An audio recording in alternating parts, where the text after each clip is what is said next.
they're willing to delete the entire hard drive to fix it. Number 7. The Milgram Experiment's dark cousin. You've probably heard of the Milgram Experiment where people shocked strangers because a guy in a lab coat told them to. But the version they don't like to talk about involved a puppy. In 1972, researchers Sheridan and King worried that Milgram subjects only obeyed because they suspected the shocks were fake. To fix this, they used an actual, adorable puppy. Oh Participants were man. told to give the dog increasingly painful shocks every time it failed a task. As the puppy howled and yelped in genuine pain, the participants wept, paced through, and hyperventilated, but 75% of them kept pulling the lever until they reached the maximum voltage. Scientists stopped this line of questioning because it proved something truly nauseating. Even when we know we are causing visible, audible agony to an innocent creature, most of us lack the no button required to stop a person in a uniform. Their conscience is apparently no match for a clipboard and a stern tone of voice. Number 6. The Robbers Cave Experiment. If you want to turn a group of peaceful 1-2-year-olds into a bloodthirsty militia, you need a secret camp and a few manipulative psychologists. Lucifer Sheriff took 2 groups of boys who didn't know each other, named them the Eagles and the Rattlers, and then let them bond separately before introducing them through a series of high-stakes competitions. In days, the boys weren't just competing, they were burning each other's flags, ransacking cabins, and hoarding rocks to use as weapons. Researchers had to physically intervene to prevent a Lord of the Flies situation from becoming a political headline. The study ended because they realized they had successfully manufactured a tribal war in thin air. It turns out, us versus them isn't something we learn. It's a dormant predatory instinct that just needs a scoreboard and a different colored t-shirt to wake up and choose violence. Number 5. The Self-Deprivation Chamber. In the 1950s, Donald Hebb wanted to see what happens when you turn off the world. He paid college students to sit in a small, cubicle-sized room with translucent goggles, heavy gloves, and a constant hum of white noise. No sights, no textures, no food. He planned to observe them for weeks, but most of the brave volunteers didn't even last 48 hours. Without external input, their brains started eating themselves. Students began having vivid, terrifying hallucinations ranging from a parade of squirrels to giant ghosts and dots of light that turned into prehistoric animals. Some participants felt a bit of buckshot. The study was halted because it became clear that the human mind isn't a standalone computer, it's a feedback loop. When you take away the world, your brain panics, starts hallucinating its own Netflix original series just to stay online.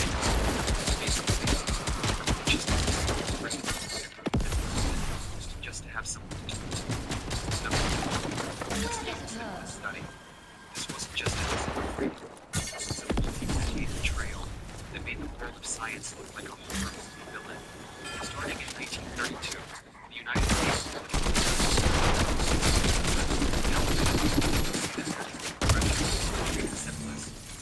catch. Men were just but they were actually given placebos like aspirin and mineral supplements. Even when penicillin became the standard cure in 1947, the researchers actively blocked the men from getting it. And to watch the disease slowly rot the human body and mind inside out, just for the sake of the data. The study only stopped in 1972 because a whistleblower leaked it to the press, not because the scientists grew a conscience. It remains the ultimate black mark on medical history, proving that knowledge can sometimes be a mask for pure, unadulterated cruelty. Your trust in the experts is the only thing thinner than the paper they write their reports. Learned helplessness dogs. In 1967, Martin Seligman discovered a way to break a living being's spirit. The dogs, crates, they received inescapable electric shocks. Later, those same dogs had prayed where they could easily escape the shock by jumping over a small barrier. But they didn't. They just lay down and whined, accepting the pain because they had learned that nothing they did mattered. Even when the door was wide open, they stayed in the electricity. Scientists found this solution and perfectly mirrored human clinical depression. It proved that if life kicks you hard enough while you're down, your brain eventually gives up on the concept of exit doors entirely. You aren't lazy, Your nervous system has just been convinced that the floor is always going to be lava. Number 2. The David Reimer case. Psychologist John Money believed that gender was entirely a social construct. So when a surgical accident left an infant boy named David Reimer without a penis, Money convinced the parents to raise him as a girl. He used David as a lifelong case study to prove his theory, forcing him to act feminine and undergo treatments.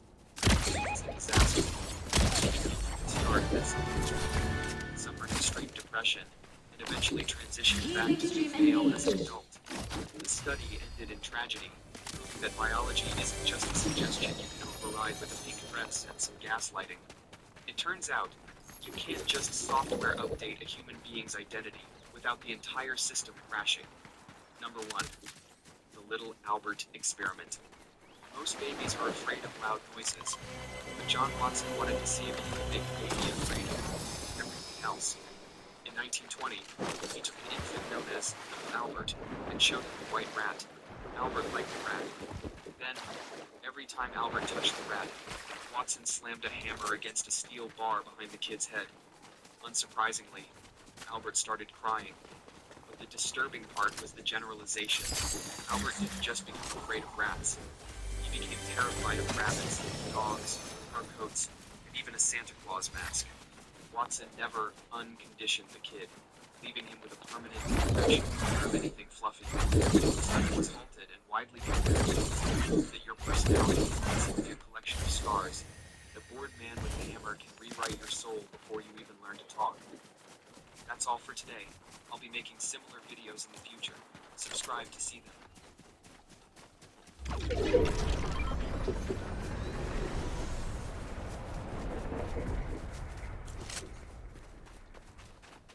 Let's get right into it. Number 13.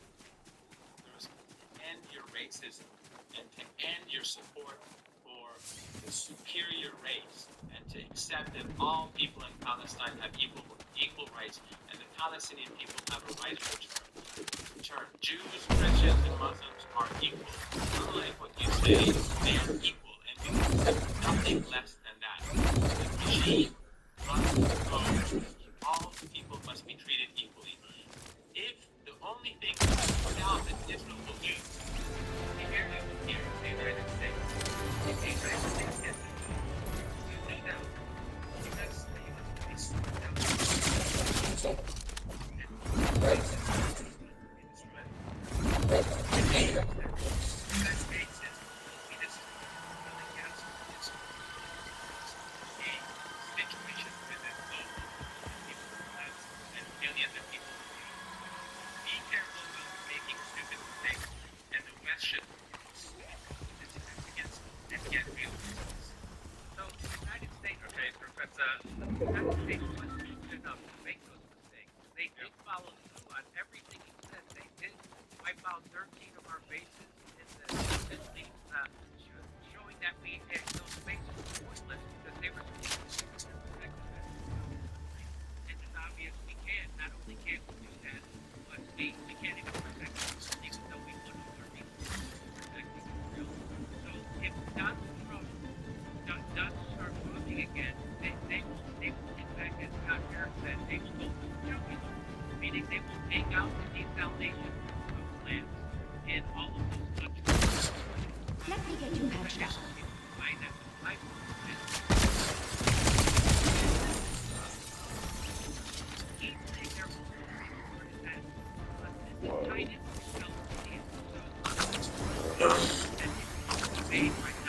trying to ethnically cleanse Palestine of the Palestinians from Gaza. Doesn't seem like it's great. How much money will be required? It seems like they're going to want equal rights, like he said, in Palestine for Muslims and Jews. So, two questions, I guess. So, the United States has definitely lost this. Basically, there's no way to win. Did someone call a doctor? And B, Israel lost and the Palestinians actually won this.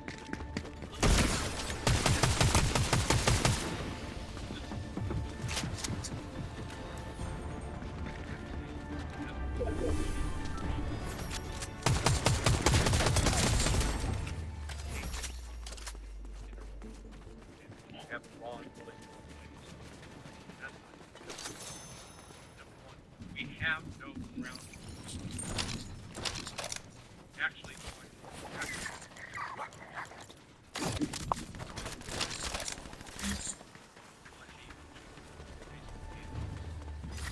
national. It's broken.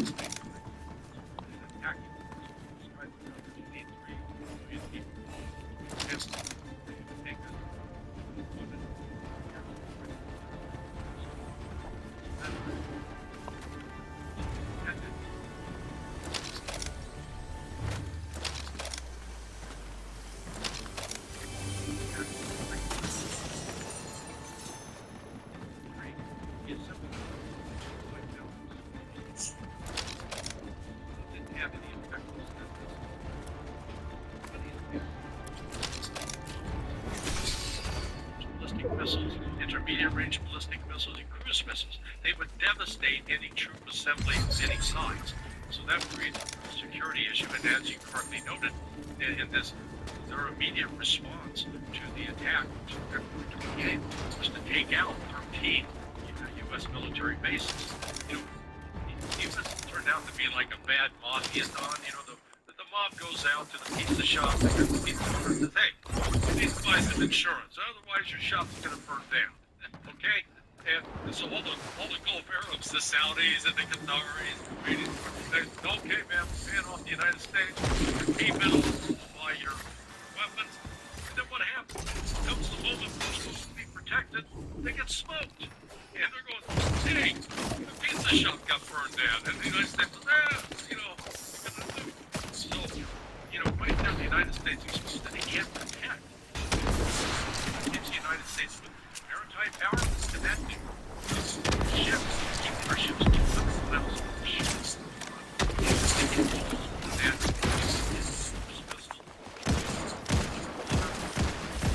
then submarines attacking it. So the maritime ships, we have them for air attacks. And the air attacks are using tomahawks and javelins. This is primarily staff. When that's out of them, our inventories are being depleted. So, but we need to rebuild them. But to rebuild them, we need rare earth minerals that are controlled by China. So here's Donald Trump's pitch to the Chinese.